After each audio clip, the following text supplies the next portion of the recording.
Sur cette question spécifique, attendez. Pour préciser ma question, j'avais en creux l'idée d'un système majoritaire qui évite les débats à perte de vue qui stérilisent. Alors, on va passer le micro à un juriste israélien, à Maître Léon Rosenbaum, qui puisse s'exprimer, puisqu'il a fait partie de nos intervenants de ce matin.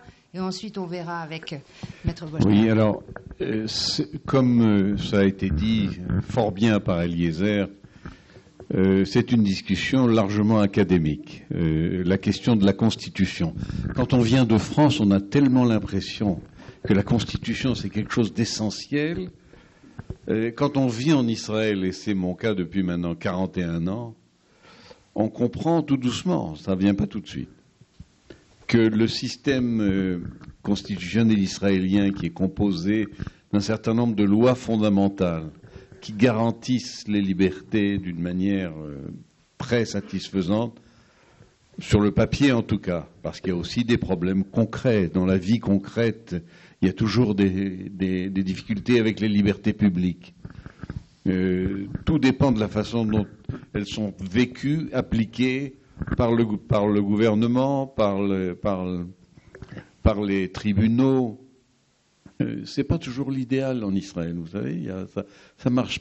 Et pourtant, comme ça a été très bien dit par nos intervenants et par Mazen en particulier, notre développement est incroyable, est incompréhensible. Il est à la limite miraculeux. C'est pas possible qu'avec toutes les difficultés que nous avons, que nous rencontrons, nous en soyons là où nous en sommes. Il y a quelque chose de mystérieux. Et c'est vrai dans tous les domaines, et c'est vrai dans le domaine des libertés publiques et de l'organisation de la société. Alors, j'ai été très surpris d'entendre tout à l'heure, vous avez dit, mais le vrai débat d'Israël, mais de quoi parlez-vous? On parle de ça. Depuis 40 ans et plus que je suis là, ce débat-là, je l'entends sans arrêt. Mais c'est dans les journaux. Je veux dire, la vie concrète de l'État d'Israël, c'est une avancée continue, pas toujours facile à vivre, pas toujours, mais tout de même extrêmement enthousiasmante et de toute évidence qui va de l'avant. Merci.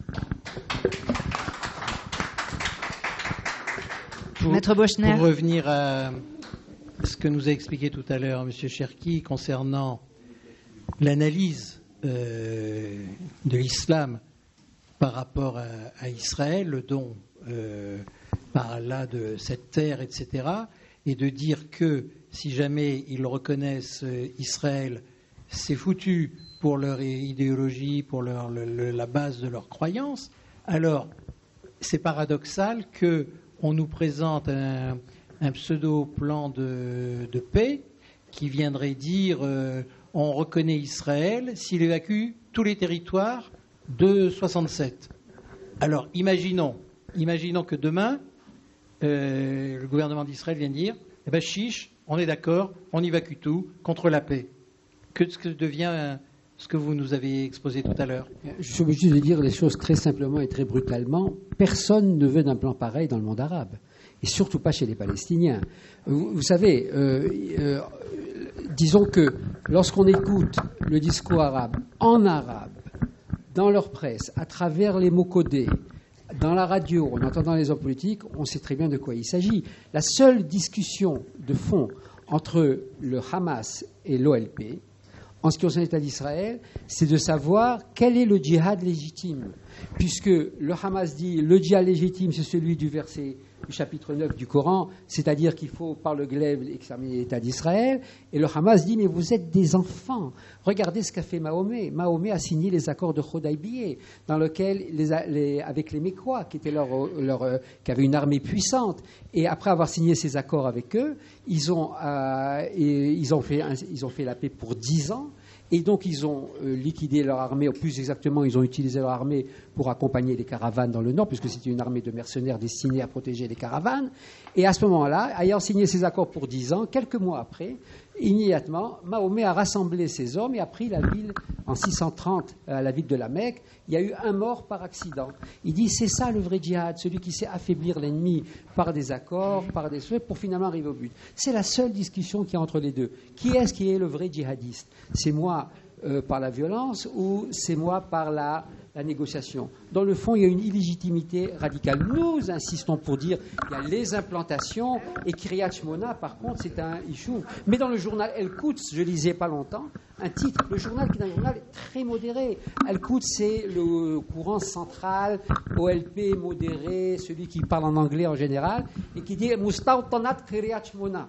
C'est-à-dire l'implantation de Kiryat Shmona. Pour eux, tous sont des implantations. Nous avons une discussion entre nous de savoir si on va leur donner les Yehuda et Shomron, la Judée Samarie, et on va avoir la paix. Mais c'est une discussion entre juifs. C'est pas dans le monde arabe.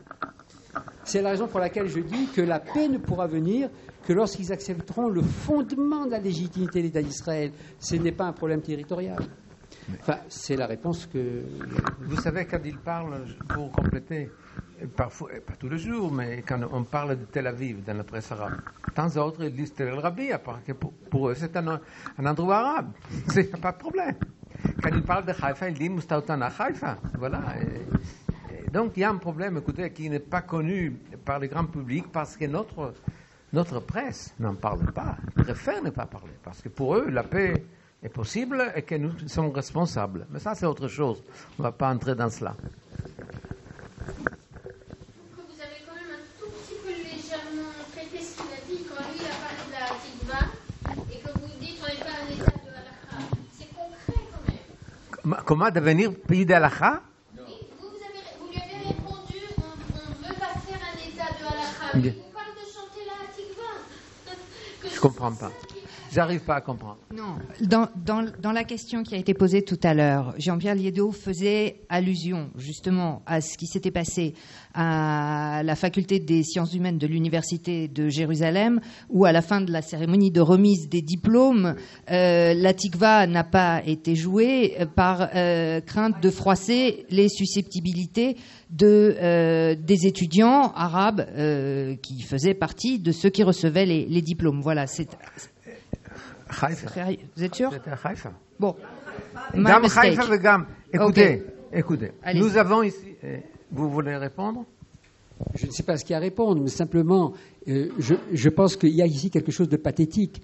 Il y a un tel désir de paix et un vis-à-vis du monde arabe en Israël qu'on s'imagine que, pour employer l'expression de Eliana Maldo-Lévy-Valency, qu'en adoptant la subjectivité de nos ennemis, eh bien, on pourra arriver finalement à l'objectivité, arriver à des accords, etc.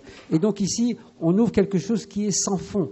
C'est-à-dire à partir du moment où on n'aborde pas le problème de fond de notre légitimité vis-à-vis du monde de l'islam, alors on approfondit chaque fois le type de concessions qui permettront d'aller au-devant des exigences des Arabes. Seulement l'exigence des musulmans, elle est radicale, elle ne concerne pas tel ou tel aspect des choses.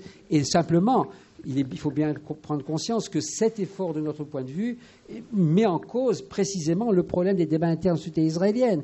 Comme me l'a dit souvent, je parlais de ces problèmes-là avec d'autres personnes, d'autres responsables, il dit « Comment puis-je dire à des musulmans, mais nous sommes ici puisque le Coran lui-même vous dit que Dieu a donné cette terre aux enfants d'Israël. Si moi je ne crois pas à Dieu, alors comment je peux leur dire une chose pareille ?» Vous voyez, c'est ce genre de faux débat qui fait que le système est bloqué et qu'on essaye par d'autres voies, en supprimant la tikva, en supprimant le drapeau, en supprimant ceci, en supprimant cela.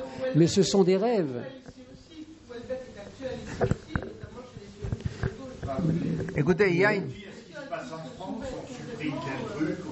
Oui. Mais c'est la France, c'est la France. C'est la Oui, France. vous avez raison, c'est la France. Je voudrais d'ailleurs... la France... Non, Israël ne viendra pas comme ça. Parce Non, que, Israël ne s'est pas parce que constitué nous de la sommes même différents. manière. Nous sommes différents. Il y a une différence fondamentale. Nous sommes complètement différents. Non. Non. Et c'est vrai qu'actuellement, il y a une minorité très, très, très à gauche qui se conduit comme ça. Alors, pour quelle raison? Et peut-être leur ADN a changé pendant la Gola, et je ne sais pas qui, et qu'il ait fait trahir l'État d'Israël ou le peuple juif, c'est très possible. Mais C'est triste, c'est comme ça. Il faut lutter contre. Alors justement, nous avons actuellement un gouvernement Likoud avec Miri Regev que beaucoup de gens n'aiment pas, mais elle se bat contre cela. Ça embête la gauche. Alors vous trouverez l'expression contre elle, surtout dans la presse de gauche, dans la télévision, qui est très très très gauche. Alors, il y a des problèmes, c'est vrai, mais ça n'affecte pas le fait qu'Israël est un pays basé sur l'histoire juive, mais un pays moderne et laïque. C'est comme ça. Quand même, il y a une question qui n'a pas du tout été évoquée, c'est la question de ce qui se passe dans le monde entier, le BDS, le mouvement qui fait qu'on ne peut pas parler d'Israël, et qui a des échos en Israël. Oui, alors Et c'est ça qui est quand même très inquiétant, c'est que ce mouvement qui fait qu'on ne peut pas parler d'Israël dans les campus américains, que même en France, c'est très difficile de parler d'Israël, parce que tout de suite on se fait traiter de tous les noms. Ce mouvement a des résonances très fortes en Israël. Vous avez des gens, oui, qui disent qu'il faut effectivement boycotter Israël, lutter contre Israël. C'est quelque chose qui n'a pas du tout été évoqué dans ce cas. C'est vrai, mais on va prolonger, Madame Rebibo. Demain, on continue, ok?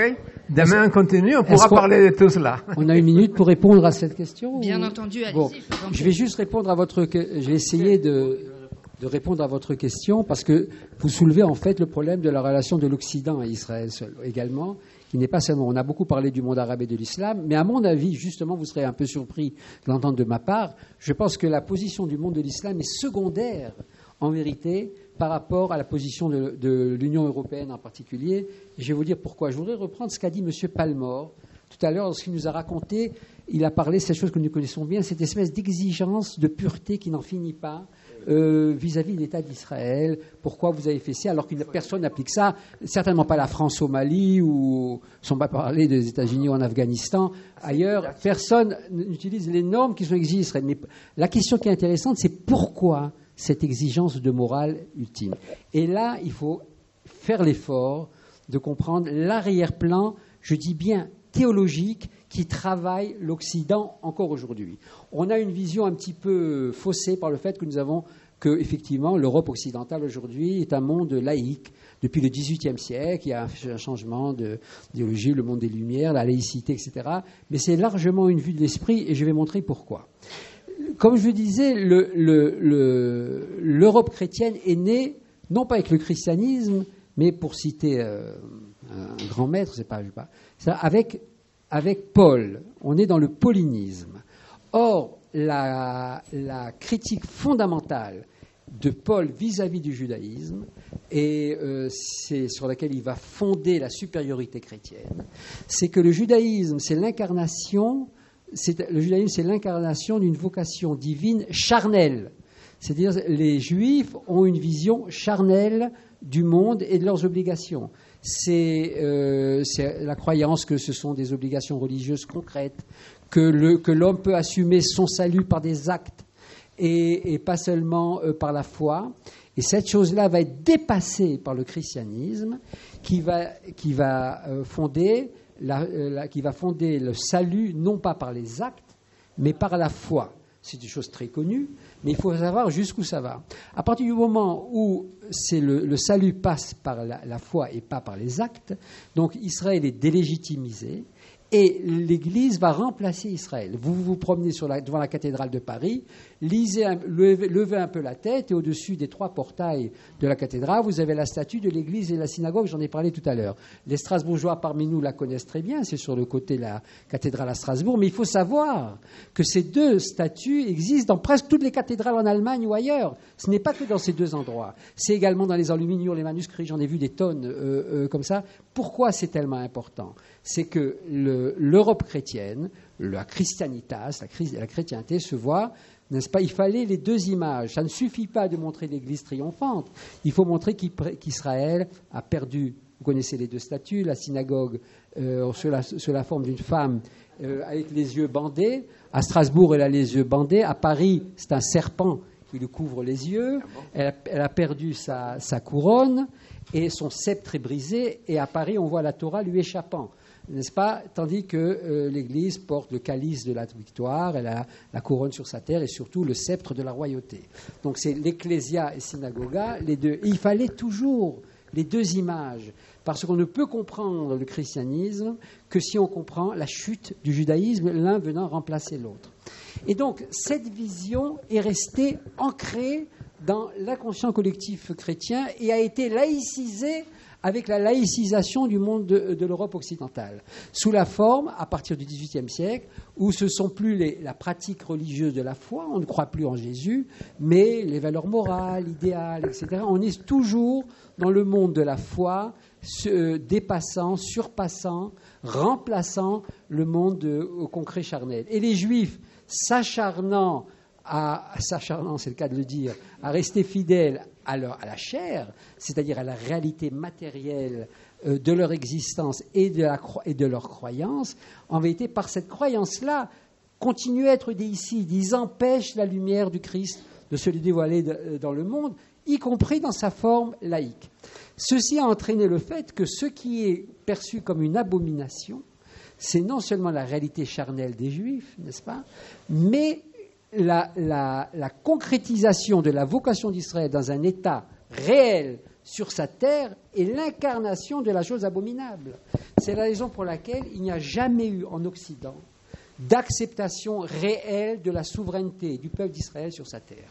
Ils acceptent une souveraineté partielle, certainement après le traumatisme de la Shoah, ils ont besoin d'un État-abri, il faut leur concéder quelque chose. Mais dès qu'Israël manifeste une réelle autonomie et une réelle souveraineté, alors tout de suite les visages se crispent, il y a une réticence de fond, parce que ce qui est derrière tout ça, c'est le refus réel de la souveraineté d'Israël sur sa terre, à cause des implications théologiques inconscientes, même laïques, vis-à-vis de ça. Or, il faut bien comprendre que ceux qui vont être les plus hostiles à la reconnaissance par l'islam d'une légitimité territoriale des Juifs sur leur terre, c'est le monde chrétien.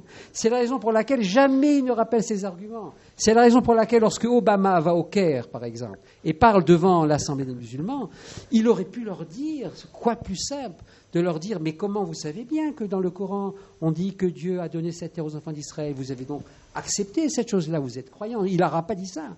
Il leur dit, vous savez, ils ont été victimes de la Shoah, il faut donc accepter de les plaindre, etc. Donnez-leur un petit abri sur le côté. Parce que dans le monde occidental, cette idée d'une souveraineté d'Israël sur sa terre est inadmissible, et là-dessus, il y a un consensus de la droite à l'extrême de la gauche à l'extrême droite en France. Tout le monde est d'accord que c'est inadmissible dans le fond. Et c'est le problème, je dirais, c'est ça qui travaille au cœur l'Europe occidentale, et à cause de ça, elle s'est laissée dévorer par l'islam en acceptant toutes les conditions du palestinisme, comme disait regretté Amiral Darmon, c'est-à-dire toutes les conditions d'accord du monde arabe avec l'Europe, à condition qu'ils acceptent d'accepter le narratif palestinien vis-à-vis d'Israël, ce que l'Europe a accepté avec grand plaisir, mais en faisant ça, ils ne se rendaient pas compte que ce qu'ils acceptaient, c'est le début de la soumission au pouvoir politique des musulmans, qui passait par le refus de l'État d'Israël, qui est l'incarnation du refus de la soumission politique à l'islam. C'est pour ça que nous sommes devant une chose qui n'est pas simple, et c'est la raison pour laquelle on voit se développer sans arrêt ce qui est en train de se développer en Occident aujourd'hui, en Europe, comme l'a très bien vu Houellebecq, effectivement, un monde tout entier qui est en train de se soumettre de manière inexorable à ce qu'il pensait préserver en rejetant finalement Israël sur les exigences du monde arabe. Or, précisément, c'est ce qui ne peut pas se produire ici. J'entendais vos inquiétudes exprimées à l'une et à l'autre tout à l'heure. Eh bien, justement, c'est ce qui vient de vous être expliqué. C'est-à-dire... Attendez, on y arrive. Vous avez constaté de manière objective des symptômes. Mais les symptômes, ils ne suffisent pas à poser un diagnostic. Il faut aussi que vous connaissiez l'identité de votre patient, son passé médical, son ADN, ses origines familiales.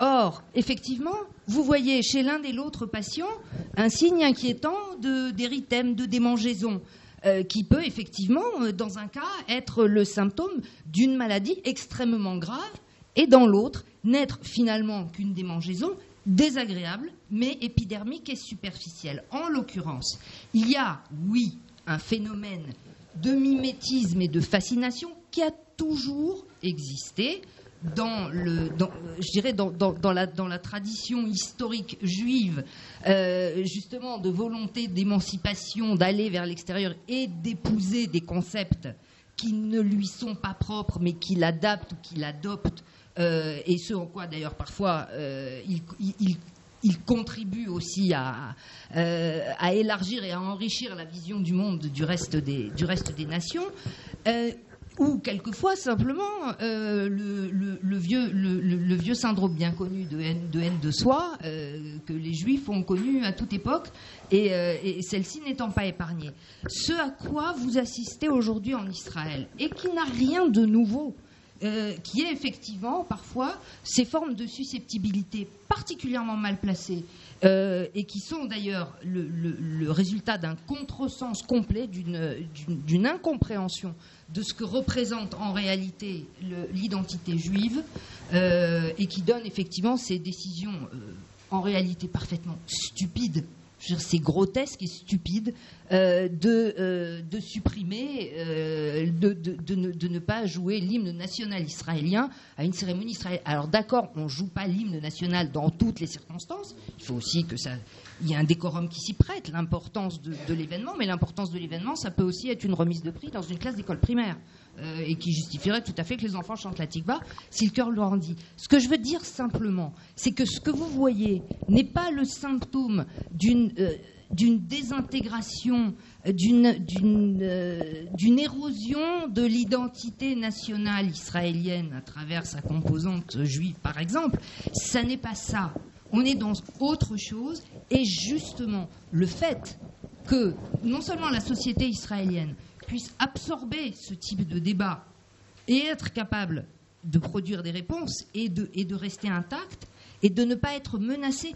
Israël, l'État d'Israël est peuplé à un peu plus de 20% de citoyens non juifs, principalement musulmans, également chrétiens et d'autres minorités.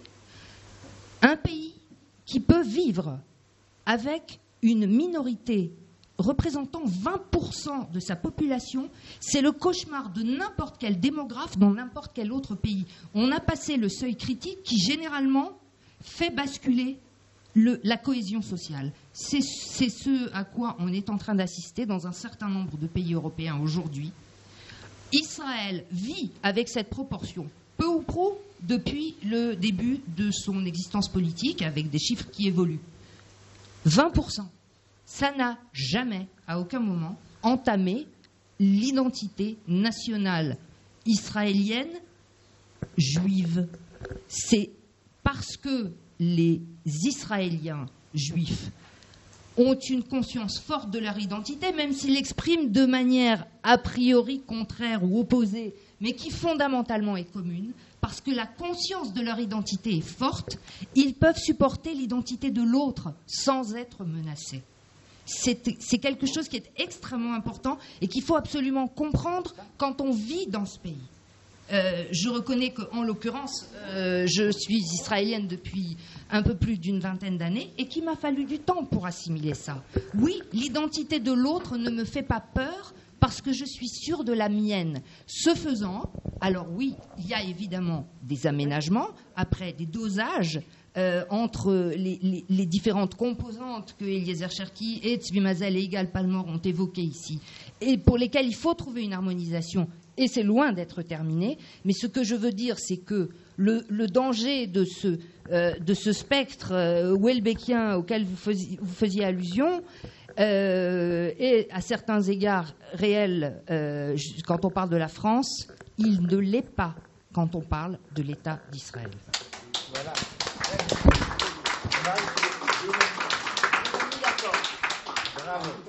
Bravo, n'est-ce pas? Voilà. Je vais quand même une bonne explication, vous l'acceptez? Voilà, bravo, il a accepté. Simplement que Dieu vous entende. Amen. Comment Dieu? Mais nous tous, on va. Non, mais j'ai essayé de vous provoquer. Ah bon, d'accord. On va peut-être prendre une dernière question. Non, ou sinon, Je veux savoir si tout ce que vous avez expliqué, qui est tellement éclairant pour des gens, moi, avec une culture surtout française, mais pour des Ça, c'est le mien. L'islam, je ne connais pas la façon de penser des musulmans. Est-ce que vous avez accès à des décideurs, à des gens qui sont prêts à vous écouter pour essayer de comprendre ces composantes qui sont si cruciales? Partiellement, c'est-à-dire, vous avez touché ici un sujet extrêmement difficile, très profond, pas seulement en Israël, également dans le monde, mais aussi en Israël. C'est le fait que le caractère profondément différent, non pas des mentalités, je n'aime pas ce mot, il ne s'agit pas de mentalité des musulmans, il s'agit de corps de doctrine, de vision très structurée du monde, qui est différente de la nôtre, de l'Occident et différente de celle du judaïsme. Et les décideurs, comme vous dites, ou les gens qui y réfléchissent, également ont un mal fou à rentrer dans ces catégories et elles leur font peur. Ce qui fait que dès qu'on part de ces choses-là, ils disent « Ouh là là, je ne veux pas rentrer là-dedans. D'ailleurs, je n'y comprends rien. » Et on préfère dire ce sont des problèmes sociaux, économiques, politiques, on va y arriver, etc. On se réfugie dans le monde du connu plutôt que d'affronter quelque chose qui est réel, mais qui est en dehors de notre domaine à nous. C'est un problème de fond très, très, très sérieux, ce dont vous parliez. Je voudrais juste raconter une anecdote, avec permission à monsieur, à propos de ce qu'a dit très brillamment. Je voudrais vraiment vous remercier, Pascal. C'est que je vais vous raconter une anecdote qui s'est passée il y a quelques années en Israël. Il y a eu une réflexion malheureuse, pas très réussie, c'est le moins qu'on puisse dire, dans un contexte électoral où chacun parle etc., de Benyamin Netanyahou. À un moment, il a été surpris, il était enregistré en train de dire à l'oreille d'un dirigeant haredi, un homme politique ou un rabbin, je ne sais pas, en parlant des milieux laïcs, justement, de gauche, il leur a dit « Oh, ils ont oublié ce que c'est que d'être juif. » Ils ont oublié ce que c'est que d'être juif. Et il a été enregistré. Il y a eu un tollé extraordinaire dans tous les milieux là. Comment ? Nous, on dit qu'on n'est pas juif. Donc il y a ici, c'est un peu paradoxal en apparence, mais en vérité, c'est qu'il y a un attachement viscéral à l'identité juive de l'immense majorité, plus que la majorité de la population.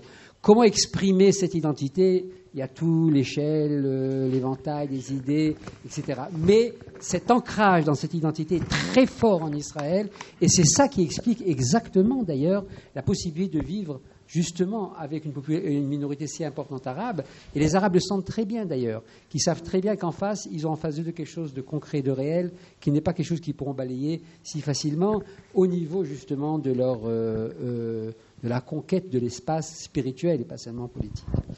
2000 ans de persécution et nous sommes restés juifs. C'est un peu plus fort que quelques gauchistes à Ben Gurion University. Bon, ça va. Je crois qu'on peut considérer cela comme le mot de la fin, consensuel. Il me reste à vous remercier vraiment de tout cœur pour votre participation, votre écoute sur un thème sur lequel je crois on aura encore beaucoup à discuter. Mais maintenant, je sais que cette réflexion est la vôtre et que vous allez aussi la poursuivre. Merci. Je laisse la parole maintenant à Pierrot Dreyfus pour la clôture.